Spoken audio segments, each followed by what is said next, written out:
Hi, I'm Dan Rawlings from Trustonic.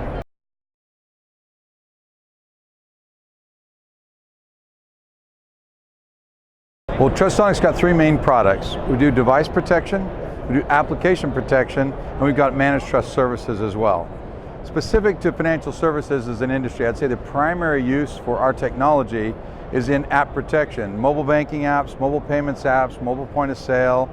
The shift to mobility and digital transformation, moving more and more banking functions and life functions to mobile, is in the last 10 years has created a pretty unprecedented opportunity for companies and for consumers, but also for the bad guys.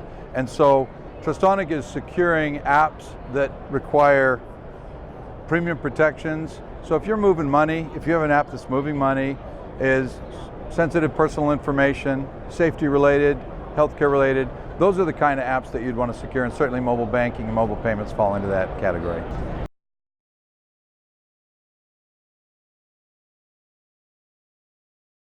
The parts of the application that you deem as either vulnerable or sensitive or secret could be the code, could be data, could be biometrics or authentication keys. Those will be stored down in hardware. But we realize that there might not be on all devices the ability to access the hardware. So we can basically have a virtual trusted execution. We can have a virtual trusted execution environment that allows for the application, when downloaded, to seek out the most secure area to store those secrets based on what's available on the hardware. So it's agnostic to the consumer. End user doesn't realize it's happening, but you've really got an app that you've architected to always find the most protected, dynamically, the most protected environment possible, which I think is a better way to go.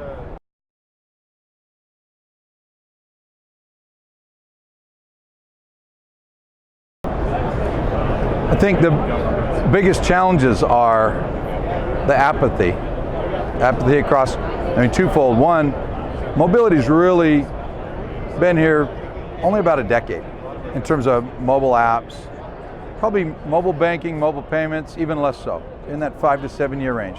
So they're very immature technologies in terms of the amount of time they've been around and the maturity of solutions and protections and how to engineer in and have secure by design and really have a three-legged stool of user experience, functionality, and the right appropriate security work in concert with each other so there isn't friction, yet you've got a best protected type of a scenario. And I think one of the obstacles is the fact that it's moving so fast, and the shift in digital transformation, the shift to mobile is happening so fast, it's really difficult for the established incumbent players to keep up.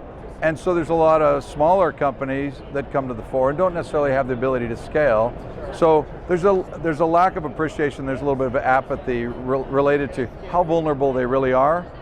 And it moves so fast that what was just fine yesterday in terms of security or capabilities, the criminal element's going to find vulnerabilities and new opportunities to exploit, vulnerabilities.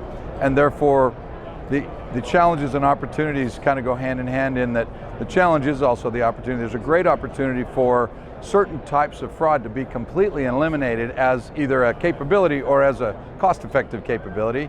And so you can just eliminate those from the equation if you employ the right technology, and it allows you to focus your existing resources on the other things that are uncovered. So I think there's both a challenge and an opportunity.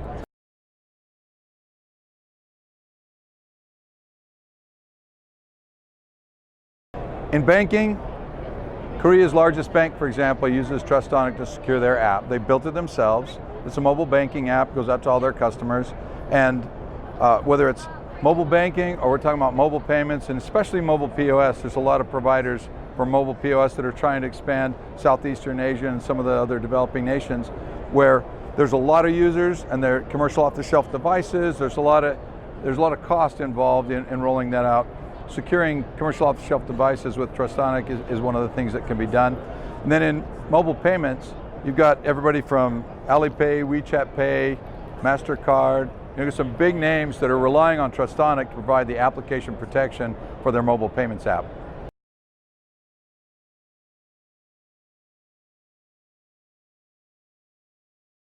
The Money 2020 Vegas event is always one of our premier banking events. It's where we find a lot of not only the customers come, but also our potential solution provider partners. And partnerships and our indirect channels are going to be a really important part of our not only growth, but really making our types of capabilities mainstream, because we're a really well-kept secret, which as Chief Commercial Officer, that's not exactly the favorite place I'd like to be. So having our capabilities more pervasively used out throughout the market in whatever way that the solution providers and the end customers require is something that I think is really important, and a show like this does a great job of helping us amplify that.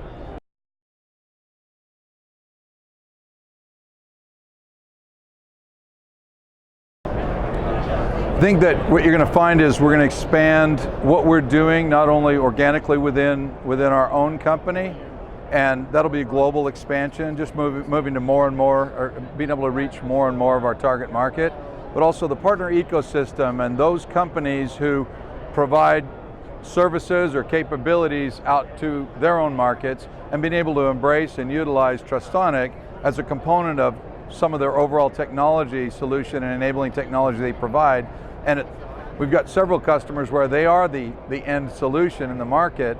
They don't want to be the security experts, and they don't want to reinvent the wheel. And we've got unique capabilities to make them safer and better, and protect their solutions and protect their customers.